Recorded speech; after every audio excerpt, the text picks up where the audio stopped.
Welcome. I'm a Danish chiropractor. My name is Soren Majgaard. I graduated in National Chiropractic College in Lombard, Illinois. And the year later, I was candidate in 6 different chiropractic offices in Denmark before I started my own practice in Copenhagen. In 1970, I helped the Anglo-European Chiropractic College to train students in chiropractic and special pathology. In 1999, I had a master's degree from Life University in Marietta, Georgia. I had hoped to help some football players in Germanicus in Holland, Koevoorden, and it was okay. But after a year, I understood that I was too old to run out in the field and take care of the fallen heroes, because I didn't want to disappoint their fans. Instead, they used a lot of paracetamol and other painkillers so they could play on.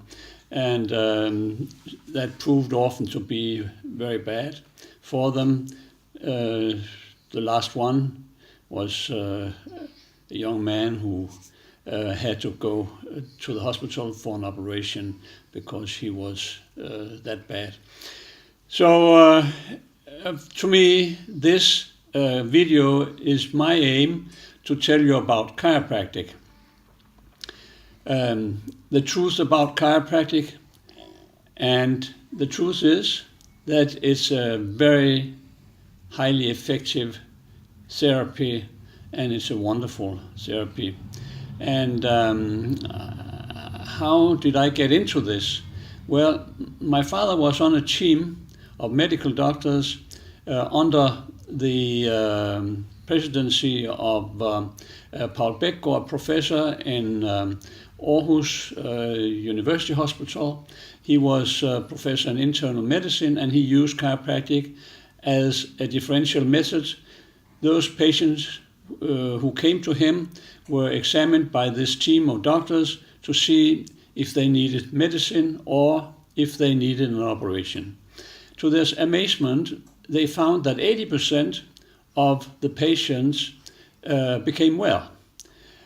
And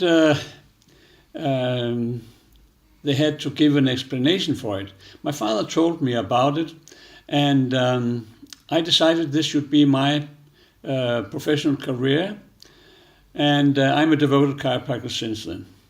I must say that there is an under-evaluation of the link between brain and body. This is the vertebral column. Even if they have a pain in the back, or they have pain in the muscles, they are undervalued. As to my knowledge, they should think more in the idea that we are chiropractic electricians. We take care of the grid, the electrical grid between the brain and the body. And this is the spinal column harboring the spinal cord with all their connections of nerves and nerve cells. And alongside, they also have the sympathetic ganglionated chain, as I have one on each side. And then they also underrate the parasympathetic system, which sends the impulses to the organs via the ganglia. Now this is very important because if a grid goes down in the municipality, you don't have electricity to your refrigerator, and your food starts to decay. The same thing happens in your body. If there's no electricity, your body starts to decay. And this is the reason that we are so effective. That's because we can go in, check if there is a problem with the grid, and then we can often restore it, not always. And also there are things that they don't do in the internal the department of internal medicine. For instance, a infected tooth canal, you have to go and see your dentist. And if you have a broken bone taken out through your skin, well, I suggest you go see your orthopedic doctor. But that said, it is so important, and I can tell you a story about it, because, well, maybe I should start all over, because in 1920, a young engineer from Store Nordiska, he had been in China, and he had become very ill, tried to have it repaired in China, where he was, but nobody could help him. He was bleeding all the time from his stomach. And he decided to go home. But at that time, we had the World War I. It stopped in 1918, so maybe that was the reason that the young engineer took the trip over the United States to go to Denmark. But that proved to be very successful for him, because he probably had some checks in the United States, and finally he came to a chiropractor. The chiropractor treated him, and first then did he get well. And he was so impressed with it that he decided to become a chiropractor. Now, in 1920 he came to Copenhagen and had probably hoped to get an open and warm welcome from the Society of Medical Doctors, but to go into the elite, it's not easy when you have converted to become an infamous chiropractor. So luckily he had help from his uncle, who was a medical doctor, and also 3 others. One of them was a röntgenologist, Ramos, and Ramos actually was very instrumental for us also, because my mentor, Finn Christensen, he came from the fountainhead of chiropractic in Iowa, and then he came to Copenhagen, where he started. He started first on Lolland, but later he came up to Copenhagen, and he started a professional group of chiropractor and an organization, and also a patient organization to help him get official recognition via the parliament. And it proved a good idea. And in 1945, he started a chiropractic college where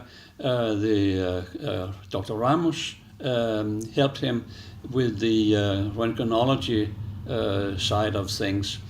And then the reason for starting an office or a group, a school of chiropractic in Copenhagen, was that we couldn't get dollars after the Second World War in 1945, so we had to do it ourselves. But as soon as we could get dollars again, we all went to the schools in the United States. There they have time, whereas the colleagues didn't have. So it was a great relief for them to get out of the teaching functions. But we considered it not finished, and we pushed on for official recognition, and we were helped by the social structures to get insurance for chiropractic to our patients, and we were lucky enough to get started in Odense Syd University an education in chiropractic. And it's not called chiropractic, and it's called, you get a license called Cand Manu. It's candidate of manipulation. And I don't care what you call it. I don't care who treats you. If you have the education and the dexterity and ability to find the trouble in the so that you can correct the dysfunction in the nervous system. So I'm only happy if it's a good doctor, medical doctor like Professor Men. Well, there was another one, Professor Men. I should talk about him because he was a French professor, and he said chiropractic is good, and therefore we want it. And I agree with him. It should be something that medical doctors also do. They should be trained to do it. They should be trained to find it. Professor Menje went to our meetings in the United States and learned all he could and wrote a very good book about it. However, he didn't talk about the electrical grid as I do, but now you are at least not in the dark anymore, and I hope that the medical doctors will learn about it also and understand that they can help their patients infinitely more than just give them medicine. Because think about it, you have to have these functions up and running. No medical doctors and no chiropractors can do what your brain can do. If you have a stone, that's a support structure, or metal, it's a support structure. They don't have brains, but you have, because you are not in the same place all the time, and you have to move. You have to get from imbalance to balance, or even homeostasis, which means that the smallest cells in your body also benefit from a good electrical grid function. And that's where I think that we still are not completely in the, we are maybe in some hospitals in the dark. But I can tell you a story about my mentor. He was in family with a close relative. They had a newborn baby, termed irrevocably brain handicapped and could never be restored, by a pediatric doctor. And he had been taught that chiropractic was no good and that they could spoil the young baby's back, while they didn't hesitate to pull out the babies and twist their necks with forceps dragging. But of course they knew what they were doing, and they knew that we were not knowing what we were doing. So this was a terrible situation. And but this this baby was examined by my mentor. He found a problem in the neck. He treated it, and the baby 100% recovered. And the pediatric doctor, he was flabbergasted, because he didn't understand that he could have been so much mistaken. And this, of course, was because of his own organization against chiropractic. I don't blame him, actually, but if you have a specialty, you don't necessarily have another specialty, just like we don't treat what the dentists do, infected root canal, or orthopedic doctor taking care of a patient who has a leg sticking or a bone sticking out through the skin. There we don't intervene. That's something the chiropractor cannot take care of. But still, I think we have to understand that we can help the body to take over itself when the electrical grid is functioning well, instead of letting the body decay. This is a criminal act if they prohibit chiropractors and osteopaths to do their professional job they have been trained to. But I welcome any medical doctor to do the same. They should not be in the dark. They should actually know these things. And that's also why we have this education in Odense Syd. I think this is a godsend to you, to all the patients, and not for us, but this is how things are hopefully getting better. And also the diagnostic ability that they and we have will gradually become better and better.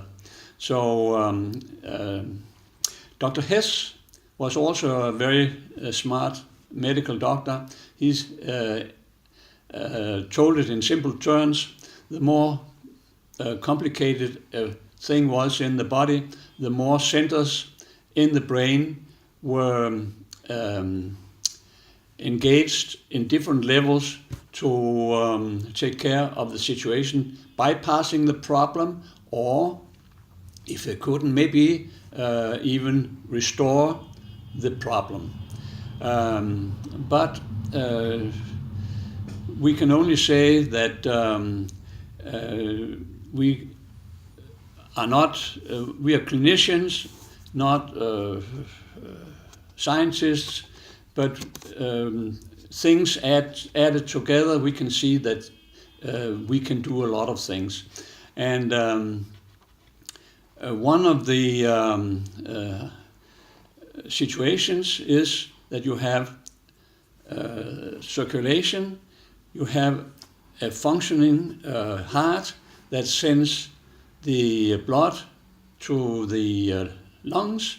The lungs, in the lungs you have oxygenation of the blood, and it's sent out to the cells with a pH of 7.35. So it's a very well controlled situation. And frankly, when you think about it, you move, you sit, you stand, you lie, you sleep, you run, and all these situations are different. You get hot, you get cold. Again, the brain has to correct the challenge and get you back into homeostasis. And I can tell you about another story. It was a young man of 25 years old of age. He fell with his motorbicycle, broke his leg, was rushed to the hospital in Montpellier, where they did a fine operation, no doubt about that. But it wouldn't heal. So they reoperated, and still it wouldn't heal. So the orthopedic doctor went up to him and told him that now they would try to repair it once more. But if it didn't work, he didn't know what to do. At that time, of course, there were no osteopath or chiropractor or kinesiotherapist or whatever you call them, medical doctor, there to take care of it and check if there was a neurological deficit and that the grid was down. Now, the young man solved it himself. He committed suicide. So that was a tragic story. But I don't know how many hospitals suffer the same misdiagnosis. I met my secretary through several years in June 2016, and she had just had a catheter in to get 7 liters of water out from the lung area. Now, if you have that, I don't have it. I think it's electrical grid dysfunction. And of course, the hospital could pride themselves of taking it out. That's very important.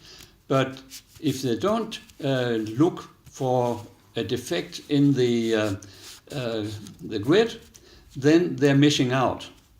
And as this nerve, the vagus nerve, supplies the heart and the lung, the liver, it also controls the digestion. So you eat your food, I hope probably well, with saliva in, and then it gets into the stomach, is turned over in order to be prepared for the next step. You go to the small intestine where you have the bile coming and the hormones from the pancreas and the enzymes and the water and the minerals and the vitamins, and now of course mixed with the food from the stomach, which of course is proteins, fats and carbohydrates. And there you have a washing machine-like action before it's absorbed and sent to the liver. The liver takes care of it once more, and before it sends it to the cells. Now, this is very good, but if there is a problem with the electric grid, how can you expect that this washing machine action really functions well? And it doesn't. In her case, it was so that she had a very low blood percentage, and she also had suffered from a mineral deficiency because there was a very low iron content. Now they had to give her bags of blood and lots of injections with iron. My father had the same, and he had been diagnosed as genetically deficient. It was a ferritin barrier that he ordered me to give him an injection with iron solution every month so he could function. Now I think that it was not a genetic problem. He never had it before, and why should it suddenly come up like that? No, I believe it was a grid dysfunction, and therefore, again, I think that it is high time. Now the 100 years or more have gone, and they have been informed by the visionary founder of chiropractic, D.D. Palmer, and his son, B.J. Palmer. And to deny this is criminal. And they could take over, it's fine. Who does it well, I don't care. But they should not prohibit chiropractic or osteopathy. And that's what exactly happened in 1986 in France. And it lasted until 2003. Now, I think that it was Professor Menje who said, chiropractic is fine, we want it. I like him for that because he should. And I think that he made a very good book, but it didn't talk about the electrical grid as I do. So I hope that this means that you are now not in the dark. And I sat down to write a book to honor D.D. Palmer, the founder of chiropractic, and his son, B.J. Palmer. And what was D.D. Palmer invited all the medical doctors he could get hold of to see what he did, have hands-on experience. And what was the reward for that? Yes, he got a jail sentence in 1903 and in 1906, and that was his reward. And he, of course, was a broke man, but not in spirit, and he should never be forgotten, and nor should his son be forgotten. They were visionaries and they were geniuses, and I hope that you read the books I set down to write, an ebook and booklets to give you even more information. And but with this basis in this video, I think you will be well prepared to see what's going on. And I thank you for your time. I thank for your listening, and have a good day. God bless.